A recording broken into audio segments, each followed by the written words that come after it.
Pardon, on va vous donner le micro. Jean, l'ami Barbara. Ouais, Jean. Alors, je vais te poser une question, mais attention, elle est redoutable.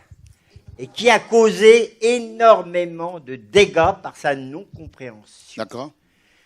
Il est écrit dans le dernier verset de Matthieu 28, « Allez parmi les nations, baptisez-les au nom du Père, du Fils et du Saint-Esprit. Et attention, il y a une parole qui a été oubliée aussi. Ensuite, étonnant, n'est-ce pas?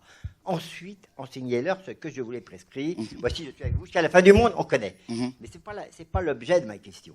Déjà, il y a un préalable que tu as peut-être entrevu, c'est-à-dire on les baptise, et ensuite, étant entrés dans l'assemblée, on va les enseigner. Pour beaucoup, qui n'ont rien compris, disent, mais tout est achevé parce que j'ai été baptisé par une eau magique. Bon, ce n'est pas l'objet de ma question. Et ma question est la suivante. Il est pour le moins extravagant que dans toutes les assemblées, sans rien comprendre à ce concept de la Trinité, les assemblées qui disent c'est une troisième personne qui est sortie du chapeau de Jésus. Attends, c'est pas fini. Qui est sortie du chapeau de Jésus. Subitement, ça y est, il y a une troisième personne, et les catholiques se sont engouffrés pour mettre les morts, les cadavres, Marie et compagnie, d'accord, ils se sont engouffrés dans la brèche. Bon. Mais ce qui m'intéresse, l'objet de ma question est la suivante. C'est-à-dire quand tu dis acte 2, 38, on ne baptise plus du tout au nom de du Père, Fils et Saint-Esprit, incompréhensible. Au nom de Jésus. Mais maintenant, on baptise systématiquement au nom de Jésus. Et donc, ça veut dire que quand on est baptisé au nom d'une formulation que personne n'a compris, en quoi est-on en réalité baptisé, si ce n'est au nom de son ignorance et de sa connerie? Effectivement. J'arrête. Le témoin. Effectivement. Donc, d'ailleurs, aujourd'hui, malheureusement, aujourd'hui, la Trinité est devenue la doctrine la plus importante de la chrétienté actuelle, du christianisme actuel. Voilà. Donc, une doctrine, justement, qui est étrangère aux Écritures, un mot qui n'existe même pas dans la Bible. Et effectivement, les apôtres, quand le Seigneur leur dit dans Matthieu 28, de baptiser au nom du Père, Fils et Saint-Esprit, donc déjà le nom ici au singulier, et non au pluriel. C'est un discours pédagogique. Effectivement. Donc, ils n'ont pas compris que c'est pédagogique, que Jésus, quand il était sur cette... On va vous donner le micro. Faut y aller. Non, parce qu'il y a des gens qui sont chez eux. J'ai simplement dire à l'Assemblée, à toi, il est fondamental de savoir que quand il était sur cette terre, il n'a fait de cesse de bégayer, en vérité. Deux fois en vérité. Et quand tu lis Jean 14, 10, il va dire, et c'est là où on comprend qu'effectivement, que jamais il parlait de lui, jamais.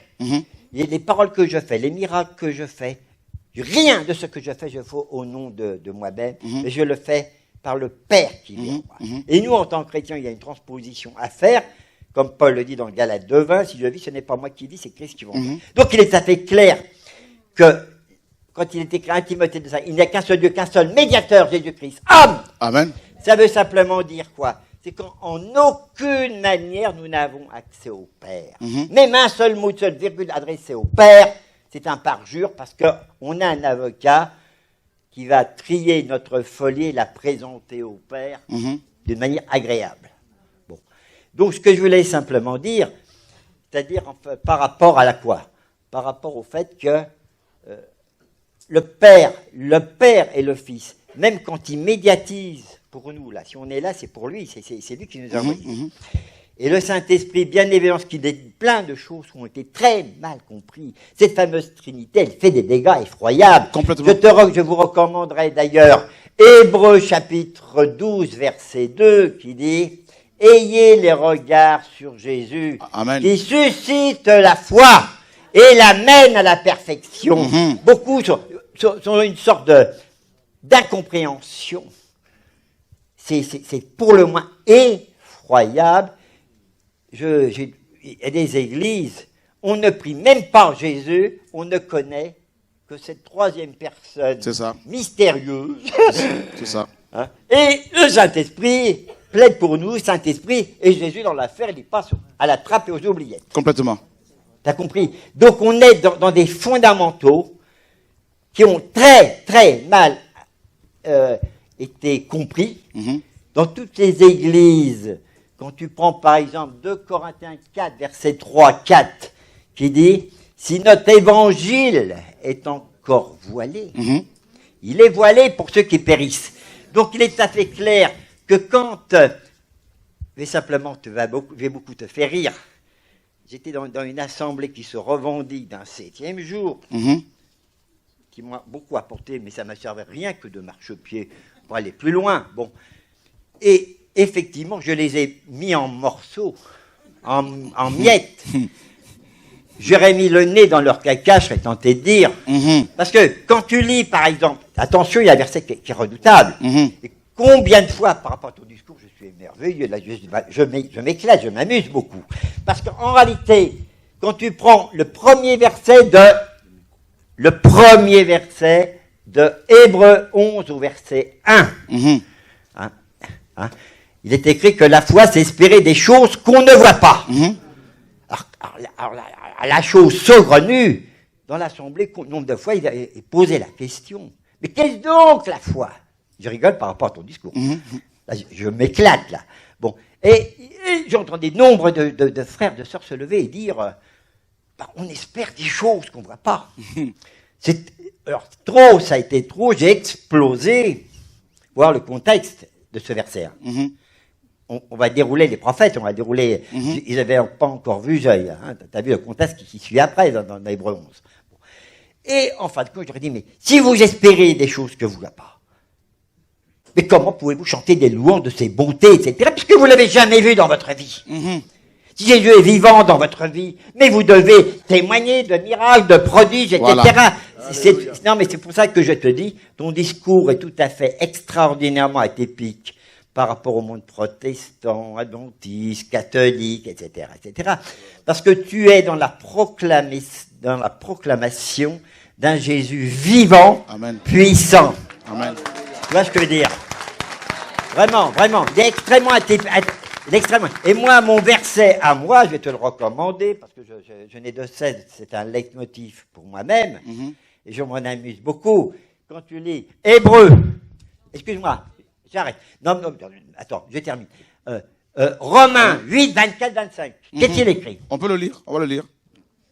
On va le lire. Romains 8, et vous allez comprendre. Donc, il va, dans ces 2 versets qui se suivent, il va définir une première catégorie d'individus, et ensuite ceux qu'on sont au bac à sable.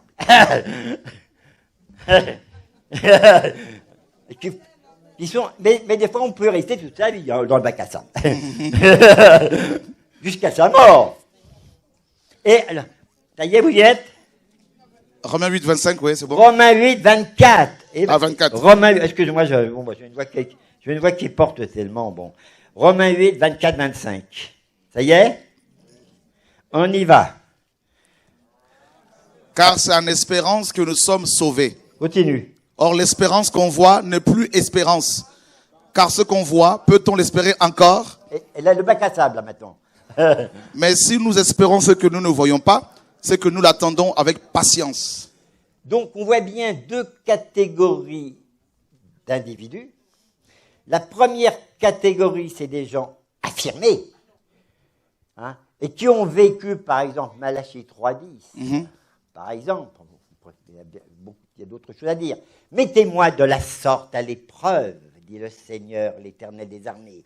Et vous verrez, si je n'ouvre pas pour vous les écluses des cieux, si je ne répands pas sur vous mon esprit en abondance, mettez-moi à l'épreuve. La problématique, elle est là. Mettons Jésus à l'épreuve et obligatoirement il va se manifester. Même quelqu'un qui n'a jamais lu une seule ligne de l'Évangile, une seule ligne, et tu lui dis simplement, Jésus, je peux te le présenter tout de suite, immédiatement, dis simplement, Seigneur Jésus, je ne te connais pas, je t'ai jamais vu, mais manifeste-toi, donne-moi des yeux intelligents, pour lorsque tu te manifestes ici et là dans mon quotidien, que je puisse dire c'est toi. Et il faut toujours achever cette petite prière sympa en disant, pour que je puisse témoigner que j'ai rencontré Jésus vivant dans ma vie. Amen. Voilà.